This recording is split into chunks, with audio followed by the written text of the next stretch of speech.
with Judy Hoberg, manager of Studios on High and an artist in her own right, creating the most wonderful critters. Judy, can you tell us a little bit about your critters?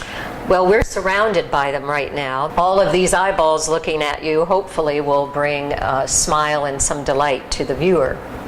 They are made of high-fired ceramics, so they are weatherproof, and each one is individually made, and they're never two alike. Well, they're wonderful. Thank you. You've told me that you enjoy happy things, making people feel good, and that whimsy. So you were able to bring that into your early ceramic pieces? I think a part of my philosophy with art is you want to communicate with the viewer.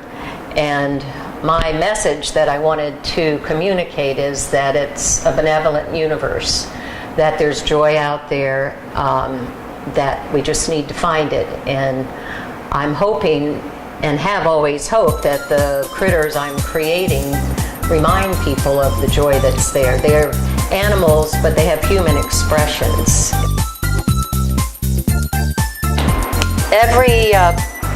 Every piece that I create starts with a block of clay.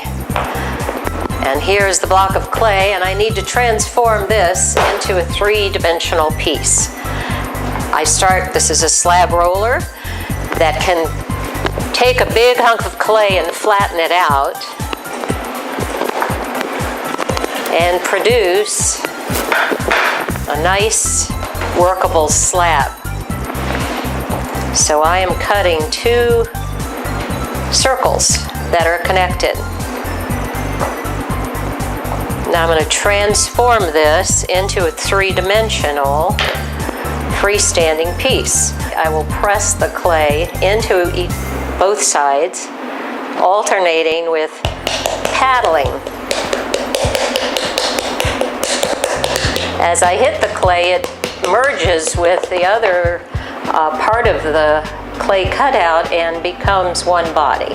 So all of the pieces have this element of an enclosed, I would call it a air bubble of clay. For me, the structure is very interesting, but what really makes the piece come alive is when I add the expression.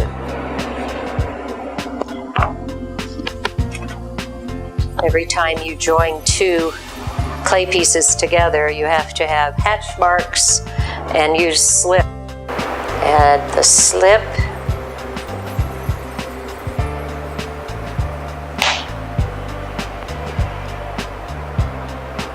And secure it on there.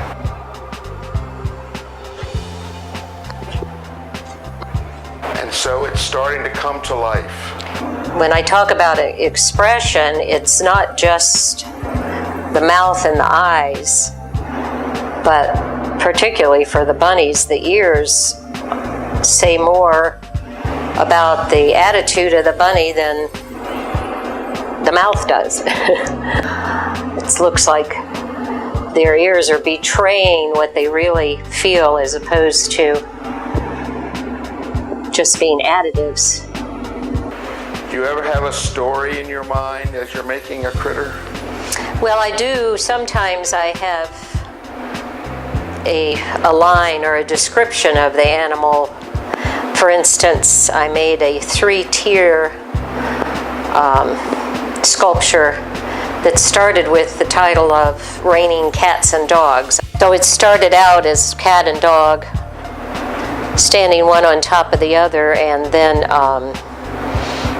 an umbrella became involved, and from there it just kept changing as I put it together until it became one of my favorite sculptures. The bunny itself has very little expression, and here it's the ears that are the expression. So I found the way to make a perfect bunny tail with this scrub brush. It's perfect. Make the hatch marks and attach it to the back of the bunny.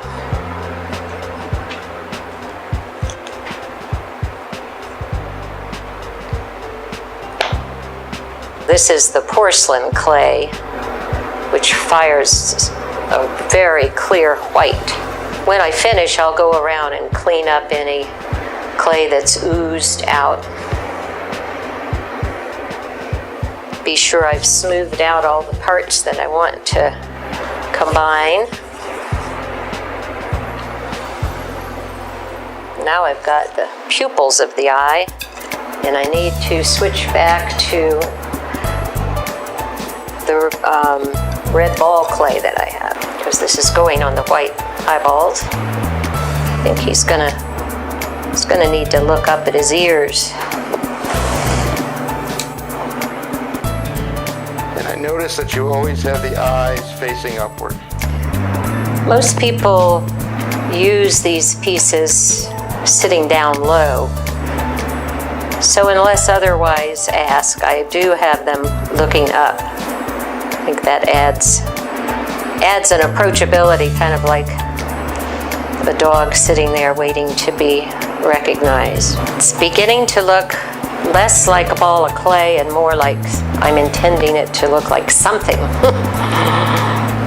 I'm very impressed with your level of dexterity in working with that clay, and that animal coming to life is very impressive.